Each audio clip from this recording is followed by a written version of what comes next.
Very good evening all of you. Welcome you all on our YouTube channel The Learning with Fun. I am Dr. Manju ताक्षक. आज की इस video में हम continue करेंगे class 10th NCERT science book chapter 4. आज का topic रहेगा bonding in carbon the covalent bond. तो हमने इसके पहले वाले चैप्टर में आयनिक कंपाउंड्स की प्रॉपर्टीज देखी थी और इस चैप्टर में हम देखेंगे कि कोवलेंट कंपाउंड्स क्या होते हैं, उनकी क्या प्रॉपर्टीज होती हैं. तो इन प्रॉपर्टीज को हमने एक स्लाइड में दिखाया है. दोनों मतलब आयनिक कंपाउंड और कोवलेंट कंपाउंड दोनों की प्रॉपर्टीज में क्या डिफरेंस है वो हमने एक स्लाइड में एक्सप्लेन किया है. तो अभी मैं आपको स्लाइड दिखाती हूँ. यहाँ पे आप देखेंगे इधर जो प्रॉपर्टीज हैं these are properties for the covalent compounds and these are the properties for ionic compound. यहाँ पे हम देखेंगे कि जो आयनिक कंपाउंड्स हैं they are formed by the transfer of the electrons. कैसे? जैसे आपका NaCl एक आयनिक कंपाउंड है तो NaCl में जो सोडियम है, सोडियम एटम अपना एक इलेक्ट्रॉन क्लोरीन एटम को दे देता है, जिसकी वजह से क्योंकि सोडियम ने अपना इलेक्ट्रॉन दिया तो सोडियम के ऊपर पॉजिटिव चार्ज ज्यादा रहेगा, इसलिए सोडियम के ऊपर प्लस चार्ज रहता है. क्लोरीन ने एक इलेक्ट्रॉन लिया तो क्लोरीन के ऊपर एक नेगेटिव चार्ज ज्यादा आ जाता है, इसलिए क्लोरीन के ऊपर नेगेटिव चार्ज है. तो अब यहाँ पे क्या हुआ? इलेक्ट्रॉन का ट्रांसफर हुआ. तो they are formed by the transfer of the electrons. जो आयनिक कंपाउंड्स हैं they have high melting and boiling point.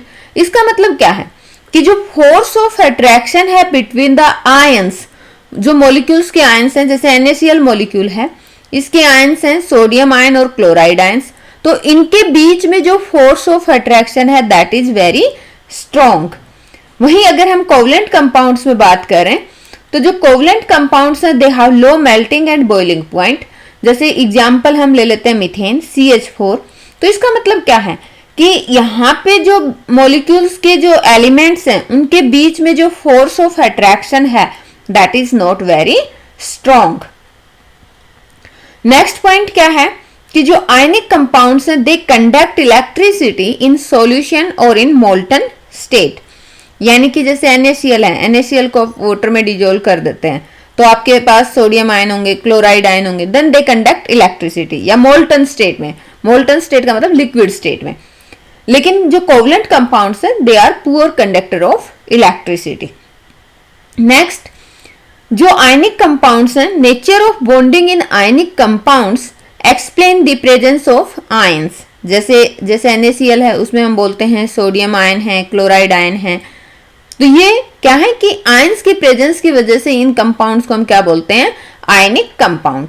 वहीं पे अगर हम कोवलेंट कंपाउंड्स में नेचर ऑफ बॉन्डिंग देखेंगे तो they does not give rise to any ions. तो यहाँ पे हमने प्रॉपर्टीज देखी, इधर कोवलेंट कंपाउंड्स की प्रॉपर्टी है और राइट साइड में आपके आयनिक कंपाउंड्स की प्रॉपर्टीज हैं. अब हम ये देखेंगे कि कोवलेंट कंपाउंड्स बनते कैसे हैं. जनरली जो हमारे कार्बन कंपाउंड्स हैं they are covalent in nature. तो what is the bonding in carbon compounds? तो जब हम बात बॉन्डिंग की करते हैं तो सबसे पहले हमें पता होना चाहिए इलेक्ट्रॉनिक कॉन्फ़िगरेशन. यहाँ पे हम बात करेंगे बॉन्डिंग इन कार्बन कंपाउंड्स तो हमें पता होना चाहिए कि कार्बन का इलेक्ट्रॉनिक कॉन्फ़िगरेशन क्या है. इलेक्ट्रॉनिक कॉन्फ़िगरेशन जानने के लिए हमें क्या पता होना चाहिए? Atomic number. कार्बन का एटॉमिक नंबर क्या है? 6 है. अब हमें ये भी पता है, हम अपनी प्रीवियस वीडियोस में ये स्टडी कर चुके हैं कि जितना हमारा एटॉमिक नंबर होता है उतने ही हमारे नंबर ऑफ इलेक्ट्रॉन होते हैं एंड नंबर ऑफ प्रोटॉन भी इक्वल होते हैं. तो अब जब कार्बन का एटॉमिक नंबर 6 है it means number of electron भी 6 हैं. सो उसके बाद क्या होगा कि नंबर ऑफ इलेक्ट्रॉन 6 है तो इन 6 इलेक्ट्रॉन का कार्बन के वेरियस सेल में डिस्ट्रीब्यूशन कैसे रहेगा. ये देखिए, ये सपोज करो हमारा कार्बन का न्यूक्लियस है, ये इसके बाहर पहले वाली शेल के शेल में 2 इलेक्ट्रॉन और L सेल में 4 इलेक्ट्रॉन. हम वही तो देखेंगे कि जो कार्बन के पास नंबर ऑफ इलेक्ट्रॉन 6 हैं इनका डिस्ट्रीब्यूशन कैसे होगा. तो पहले शेल में 2 और दूसरे शेल में 4 इलेक्ट्रॉन. ये हमारा क्या हो गया? डिस्ट्रीब्यूशन. अब वैलेंस इलेक्ट्रॉन कौन से होते हैं? इसका मतलब हम ये जानना चाहेंगे कि कार्बन के पास नंबर ऑफ वैलेंस इलेक्ट्रॉन्स कितने हैं. ठीक है, तो जो हमारे आउटरमोस्ट शेल में जो नंबर ऑफ इलेक्ट्रॉन्स होते हैं उनको हम बोलते हैं वैलेंस इलेक्ट्रॉन। अब कार्बन के आउटरमोस्ट शेल में कितने इलेक्ट्रॉन हैं? 1 2 3 4। तो कितने इलेक्ट्रॉन हैं? 4। तो these 4 are the valence electrons for carbon. अब यहां पे हमने इलेक्ट्रॉनिक कॉन्फ़िगरेशन समझ लिया। अब हम बात करेंगे रिएक्टिविटी की। तो रिएक्टिविटी क्या होती है? किसी भी एलिमेंट की tendency to attain a completely filled outer shell, that is attain noble gas configuration, यानी कि जो आउटर मोस्ट शेल है अगर वो फुल हो जाता है तो उसको हम क्या बोलेंगे कि कंप्लीटली फिल्ड आउटर शेल है। तो हमने क्या बताया था कि ये कंप्लीटली फिल्ड आउटर शेल होने के लिए क्या होगा? के शेल में 2 इलेक्ट्रॉन, एल शेल में कितने होंगे? 8 इलेक्ट्रॉन। कौन से फॉर्मूला से निकालते हैं? 2n² से निकालते हैं, ठीक है। तो जब n की वैल्यू 2 होगी तो 2 का स्क्वायर 4 हो जाएगा, 4 2 8। तो सेकेंड सेल में हमारे नंबर ऑफ इलेक्ट्रॉन कितने होंगे? 8 होंगे। तो किसी भी एलिमेंट की tendency to attain a completely filled outer shell, और हम यूं कहें कि to attain the noble gas configuration is known as the reactivity of that element. अब जो एलिमेंट आयनिक कंपाउंड्स फॉर्म करते हैं तो they achieve this completely filled outer shell configuration by either gaining और losing electron from the outermost shell. जैसा कि हमने NaCl के केस में देखा था कि NaCl अपना 1 इलेक्ट्रॉन लूज कर देता है और क्लोरीन जो है 1 इलेक्ट्रॉन गेन कर लेता है। After losing 1 electron sodium gets या attain a completely filled outer shell configuration, and after gaining 1 electron chlorine also attained a completely filled outer shell configuration। तो ये बात है आयनिक कंपाउंड की। लेकिन जब हम बात करेंगे कार्बन के केस में, तो कार्बन के केस में हमने क्या देखा कि आउटरमोस्ट शेल में कितने इलेक्ट्रॉन हैं? 4 इलेक्ट्रॉन हैं। तो अब अगर ऑक्टेट कंप्लीट करना है, आउटरमोस्ट शेल का जो कंप्लीट फील्ड ऑक्टेट करने के लिए क्या चाहिए? या तो ये 4 इलेक्ट्रॉन लूज करे या 4 इलेक्ट्रॉन गेन करे। So need to either gain और lose 4 electrons to attain noble gas configuration. अब मान लो गेन करता है या लूज करता है इलेक्ट्रॉन, तो कार्बन के केस में क्या होगा वो हम देख लेते हैं। If carbon gain 4 electron and forming carbon 4 negative anion, ठीक है, कार्बन के ऊपर 4 नेगेटिव आ गया चार्ज।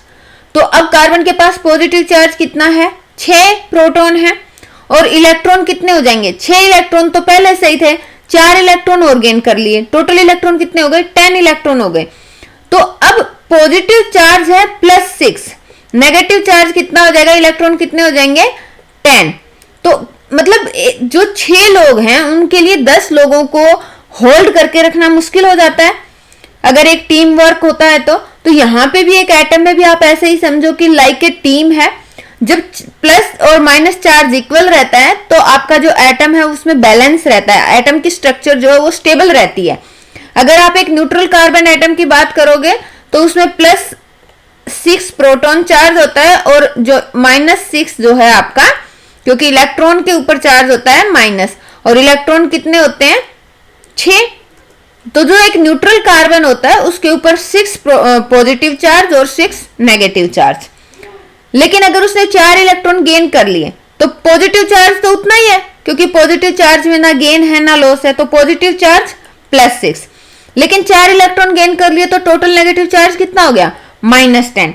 तो इट वुड मतलब ये डिफिकल्ट हो जाएगा, it would be difficult for the nucleus with 6 proton to hold on 10 electrons, क्योंकि 6 पॉजिटिव चार्ज के लिए 10 नेगेटिव चार्ज को होल्ड करना डिफिकल्ट हो जाएगा।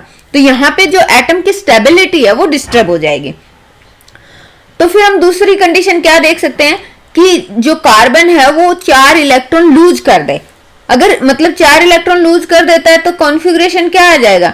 यहाँ पे ये देखिए, ये कार्बन का न्यूक्लियस है, ये पहला जो के शेल है उसमें 2 इलेक्ट्रॉन और एल शेल में 4 इलेक्ट्रॉन। अगर एल शेल के चारों इलेक्ट्रॉन लूज कर देता है तो अब के शेल में 2 इलेक्ट्रॉन रह गए। अब तो आउटरमोस्ट शेल में जो मतलब कॉन्फ़िगरेशन है वो कंप्लीटली फिल्ड कॉन्फ़िगरेशन है। तो अब क्या प्रॉब्लम रह जाती है वो देखते हैं कि क्या प्रॉब्लम आएगी। अगर कार्बन 4 इलेक्ट्रॉन लूज करता है तो क्या बनाएगा, कार्बन 4+ कैटायन बनाएगा, ठीक है, क्योंकि हमने देखा ना इलेक्ट्रॉनिक कॉन्फ़िगरेशन क्या है कार्बन का, 2 और 4। अगर आउटर मोस्ट शेल से ये 4 इलेक्ट्रॉन लूज कर देता है तो अब प्लस चार्ज कितना रहा, प्लस प्रोटॉन तो 6 हैं तो प्लस चार्ज भी 6 है, इलेक्ट्रॉन कितने बचे, क्योंकि 4 इलेक्ट्रॉन लूज कर देता है तो इलेक्ट्रॉन कितने बचे, 2, तो नेगेटिव चार्ज कितना है, -2।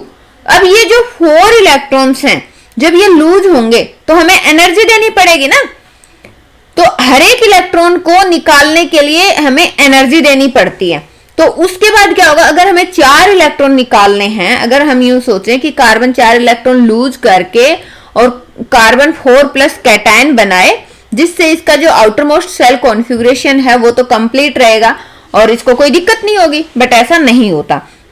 4 इलेक्ट्रॉन लूज करने के लिए it would require a large amount of energy to remove the 4 electron and leaving behind a carbon cation with 6 proton in its nucleus holding only 2 electron. तो बहुत ज्यादा अमाउंट में आपको एनर्जी देनी पड़ेगी, तो अगेन जो है आपका स्टेबिलिटी डिस्टर्ब होगा।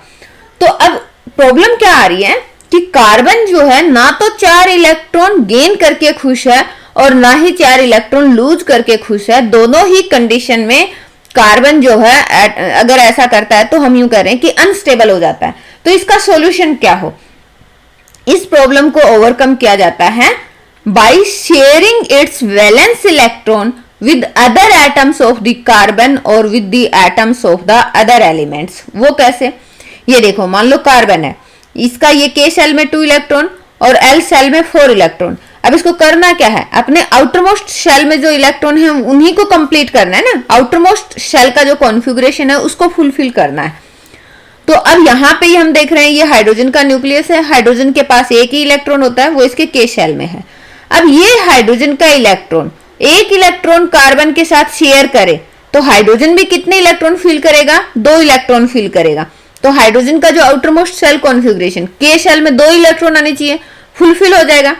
इधर कार्बन यहाँ पे एक इलेक्ट्रॉन हाइड्रोजन के साथ शेयर कर लेता है। सिमिलरली अगर कार्बन अपने चारों इलेक्ट्रॉन 4 हाइड्रोजन के साथ शेयर कर लेता है तो क्या होगा कि इसके आउटर मोस्ट शेल में कितने इलेक्ट्रॉन फील करेगा, 8 इलेक्ट्रॉन फील करेगा, जिससे इसको फील होगा कि अब इसका आउटर मोस्ट सेल जो है, आउटर मोस्ट सेल कॉन्फ़िगरेशन पूरा फुलफिल है, भरा हुआ है। तो अब यहाँ पे मतलब कुछ इस तरीके से है कि सपोज करो कोई एक बच्चा है जिसको बाहर पढ़ने जाना है और अगर वो बाहर जाके कोई रूम रेंट पे लेता है और सपोज करो रूम का रेंट 10,000 है। अब उस बच्चे के पास इतने पैसे नहीं हैं लेकिन उसको पढ़ाई भी करनी है, बाहर रहना भी है। अब एक और बच्चा आता है, उस बच्चे के पास भी 10,000 नहीं है, लेकिन अगर दोनों के पास 5,000 है तो दूसरा बच्चा आके भी इस रूम को शेयर कर लेगा। 5,000 इसके पास थे, 5,000 इसके पास थे, दोनों मालिक को मिला के 10,000 देंगे और दोनों का अपना पर्सनल कितना लगा, 5,000, लेकिन दोनों का काम क्या हो गया कि दोनों को ही रूम मिल गया। तो वही चीज यहाँ पे होती है, इसको बोलते हैं शेयरिंग। तो ये एक न्यूक्लियस है, ये एक न्यूक्लियस है, मान के चलो कि दोनों कार्बन के न्यूक्लियस हैं। अब इन दोनों कार्बन के न्यूक्लियस में सपोज करो ये 2 इलेक्ट्रॉन शेयर कर रखे हैं, तो ये वाला इलेक्ट्रॉन जो है ये कार्बन का, मान लो ये वाला न्यूक्लियस है, ये भी इसको अट्रैक्ट कर रहा है और ये वाला न्यूक्लियस है ये भी अट्रैक्ट कर रहा है। सिमिलरली सपोज करो कि अगर ये वाला इलेक्ट्रॉन इस कार्बन से बिलोंग करता है और ये वाला इलेक्ट्रॉन इधर वाले कार्बन से बिलोंग करता है, तो इस कार्बन को भी दोनों ही इलेक्ट्रॉन अट्रैक्ट करते हैं, सॉरी दोनों प्रोटॉन इलेक्ट्रॉन अट्रैक्ट करते हैं। सॉरी दोबारा समझो कि ये वाला इलेक्ट्रॉन सपोज करो कि ये वाला कार्बन 1 है, इससे बिलोंग करता है, और ये वाला सपोज करो कार्बन 2 है, ये वाला इलेक्ट्रॉन इससे बिलोंग करता है। तो इस इलेक्ट्रॉन को भी दोनों ही न्यूक्लियस अट्रैक्ट करेंगे, कार्बन 1 और कार्बन 2। सिमिलरली इस इलेक्ट्रॉन को भी कार्बन 1 और कार्बन 2 दोनों ही अट्रैक्ट करेंगे, यानी कि दोनों उसको फील कर रहे हैं। तो ये क्या हो गया, दीज आर शेयर्ड इलेक्ट्रॉन्स। यहाँ पे एग्जाम्पल दिया है जैसे इथेन का, तो ये कार्बन का आपका आउटर मोस्ट शेल दिखाया है। कार्बन के आउटर मोस्ट शेल में आप ग्रीन कलर के जो इलेक्ट्रॉन देख पा रहे हैं 1 2 3 4, ये इस कार्बन के 4 इलेक्ट्रॉन है। इधर इस कार्बन के आप देखो 1 2 3 4, 4 इलेक्ट्रॉन इसके हैं। अब क्या हुआ, ये वाले इलेक्ट्रॉन इन्होंने आपस में शेयर कर लिए, यानी कि एक कार्बन का ये वाला इलेक्ट्रॉन और इस कार्बन का ये वाला इलेक्ट्रॉन दोनों ने मिलके एक बॉन्ड बनाया। और इधर जो बच गए अब 3 इलेक्ट्रॉन आउटर मोस्ट शेल में, एक ये एक ये एक ये, तो ये वाला इलेक्ट्रॉन इस हाइड्रोजन के साथ शेयर किया, ये वाला इलेक्ट्रॉन इस हाइड्रोजन के साथ और ये वाला इलेक्ट्रॉन इस हाइड्रोजन के साथ। सिमिलरली जो सेकेंड कार्बन है उसके आउटर मोस्ट शेल में ये 3 इलेक्ट्रॉन रह गए थे, तो ये 3 इलेक्ट्रॉन किसके साथ शेयर हुए, 3 हाइड्रोजन एटम के साथ शेयर हुए।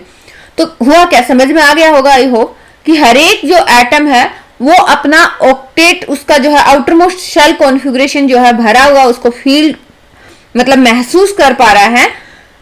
और ये जो मतलब आउटर मोस्ट शेल अगर अलग अलग देखेंगे तो उनका इनकम्प्लीट है, लेकिन शेयरिंग ऑफ इलेक्ट्रॉन से आप देखेंगे कि each atom fill their outer most shell configuration is completely filled. So यहां पे आपने क्या देखा कि जो शेयर्ड इलेक्ट्रॉन्स हैं they belong to the outermost shells of both the atoms and they lead to both atoms attaining the noble gas configuration. Not just carbon, यहाँ पे आप जो दूसरा एलिमेंट देखोगे, जैसे आपने यहाँ पे हाइड्रोजन का देखा, तो यहाँ इसमें आप ये देखोगे कि हाइड्रोजन का भी जो है outer most shell configuration fulfil हो रहा है। यहाँ पे आप देख सकते हैं हरी हाइड्रोजन के लिए। अगर आपसे कार्बन कंपाउंड्स के एग्जाम्पल के बारे में पूछ लिया जाए तो जो आप मोस्ट सिंपलेस्ट कंपाउंड जो कार्बन बनाता है आप बता सकते हैं मीथेन। फॉर्मूला होता है CH4 और इसमें आप दिखाएंगे कि जैसे मान लो कार्बन है, कार्बन के आउटर मोस्ट शेल में आप देख सकते हैं, जैसे सपोज करो ब्लू कलर के जो 4 इलेक्ट्रॉन हैं these are the outer most shell में जो कार्बन के इलेक्ट्रॉन हैं वो हैं, और ये जो है 4 हाइड्रोजन के साथ एक एक इलेक्ट्रॉन शेयर कर रहा है। तो यहाँ पे ये आप डिटेल में देख सकते हैं तो कैसे जो है कार्बन जो है 4 हाइड्रोजन के साथ बॉन्ड बनाएगा। तो यहाँ पे फॉर्मूला CH4 है मीथेन का। हाइड्रोजन की वैलेंसी कितनी, हाइड्रोजन के आउटर मोस्ट शेल में एक ही इलेक्ट्रॉन है तो मोनोवैलेंट है, और कार्बन के आउटर मोस्ट शेल में कितने इलेक्ट्रॉन है, 4 हैं, तो कार्बन टेट्रावैलेंट है। So in order to achieve noble gas configuration carbon share these 4 electrons with 4 atoms of hydrogen, जैसा कि आप फिगर में देख पा रहे हो।